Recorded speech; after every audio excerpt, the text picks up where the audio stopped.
Now the name of this next specimen is Adenoma because it has an adenomatous a polyp. It's a overgrowth of the epithelial cells in the covering of the villi, forming a polyp that is usually removed when a colonoscopy is performed on a human being. But this is in the colon, so this is an example of the colon. And the first annotation outlines the polyp. So see, this is a totally overgrowth, and you can compare that with the normal appearance of the colon epithelium. Now, these are not villi. This is a little corrugated or undulated here, but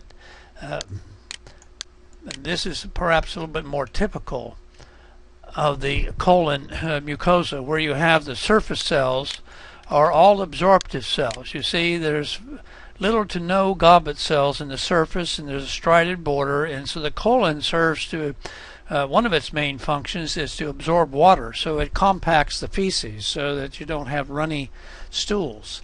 But as you go into the glands, that is the intestinal glands, then they're just loaded with goblet cells. So not only does the colon absorb water, but it also provides a lot of mucus so that the feces, once it becomes compacted, can move smoothly through the colon before the process of defecation takes place. Now here I noticed that these are definitely eosinophils. You can see the kind of bilobe nucleus here, and also here, and maybe here, and the more of these you see. So eosinophils can become quite numerous, although this is pretty normal population, because they actually interact with say tapeworms or roundworms that may be in the intestine. So a lot of these cells in here are either plasma cells or lymphocytes, and of course occasional capillary, as well as fibroblasts. Now I'm going. This annotation shows this is a typical field of the normal mucosa, showing the muscularis mucosa here, and below that would be the mucosa.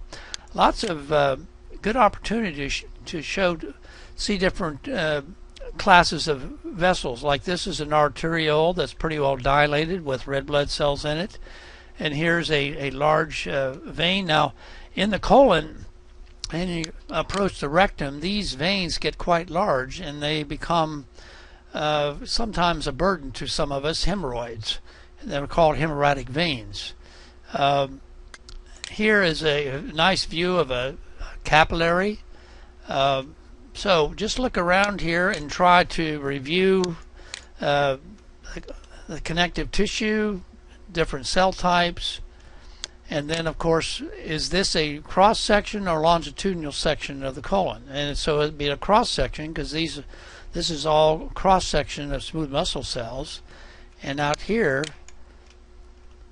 there's a longitudinal section of smooth muscle cells, so that's parallel to the actual orientation of the outer layer of the muscularis externa. And of course out here is the adventitia, and if you're lucky you would be able to see a very thin layer of simple squamous cells like here. So that would be the outer lining or the serosa of the intestine, and this forms actually the covering of the intestine, which is the peritoneum. Okay, so that should help you be oriented on this specimen, and it'd be interesting if you just go to Wikipedia and look up colon polyps. And I think that in the lecture we also present one there. So anyway, good luck with this specimen.